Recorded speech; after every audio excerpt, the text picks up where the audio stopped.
Assalamu alaikum wa rahmatullahi wa barakatuh. Today's reminder is deeply needed in our time. How do we deal with stress, anxiety, and emotional pain the Sunnah way? If you've ever felt overwhelmed, lost, or hopeless, know that you are not alone. Even the Prophet Muhammad sallallahu alaihi wasallam faced emotional pain, and through his seerah, we learn how to rise through it with faith.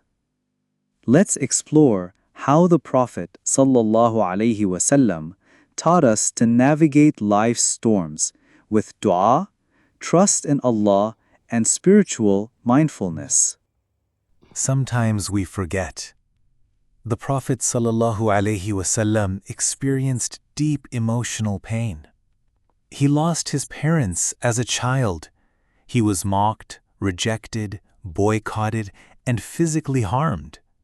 He buried 6 of his own children in his lifetime. Ta'if, one of the darkest moments where he was chased and stoned until he bled. But he didn't suppress it. He turned to Allah. He raised his hands and said, "O Allah, I complain to you of my weakness, my lack of resources, and the humiliation I face." That dua, full of raw honesty, is a lesson for us. It's okay to feel pain, but the Sunnah teaches us what to do with it. So how did he deal with pressure and pain? Here are 3 powerful Sunnah-based tools. 1. Dhikr, remembrance of Allah.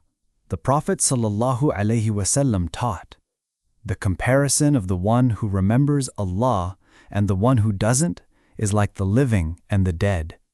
When anxious, his lips would move in dhikr.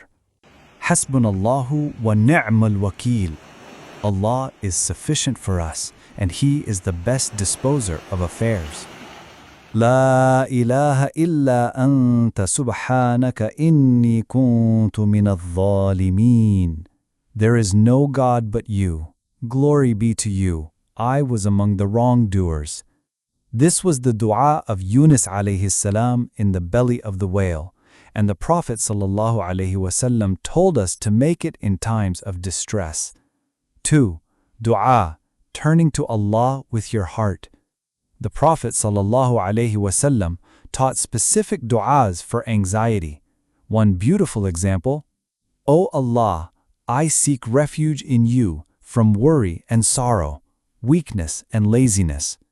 Du'a is not just a ritual, it's therapy for the soul. You speak to the one who understands you more than you understand yourself. 3. Tawakkul, trusting Allah's plan. The Prophet ﷺ lived a life of complete trust. In the cave of Thawr, during the Hijrah, when the enemies were at the door, Abu Bakr radiyallahu anhu whispered in fear, "If they look down, they'll see us." And the Prophet ﷺ calmly replied, "Don't worry, Allah is with us." This is true emotional strength, not in being hard, but in having faith. Islam teaches mindfulness before it was a modern trend. The Prophet ﷺ practiced presence, khushu, in every moment. Salah with focus, not rushing. Dua with sincerity, not just words. Sujood as a refuge, not just a position. He ﷺ said, "Find peace in prayer. It is the comfort of my eyes." And he would tell Bilal, "Call the adhan. Let us find rest in it."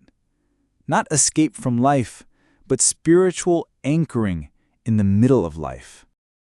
Here are 5 things you can start doing today to deal with stress the Sunnah way. Start your day with dhikr and dua. Even 2 minutes in the morning can shift your entire mindset. Don't bottle up your feelings. The Prophet ﷺ cried. He opened up in dua. He sought counsel. Recite and reflect on Qur'an daily. It is shifa, a healing for the hearts. Make sujood your safe space. Tell Allah what no one else knows. Speak freely.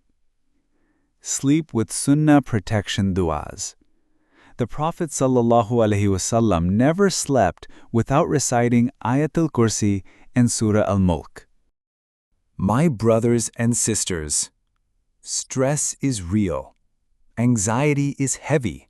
But the Sunnah is a guide, a healing path through the storm. The Prophet ﷺ didn't promise a life without trials, but he gave us the tools to walk through them with faith, dignity, and calmness. Don't give up. Turn to Allah. Verily, in the remembrance of Allah do hearts find rest. This was Seerah Reminder. If this video touched your heart, leave a comment below. May Allah ease the stress of every heart watching this.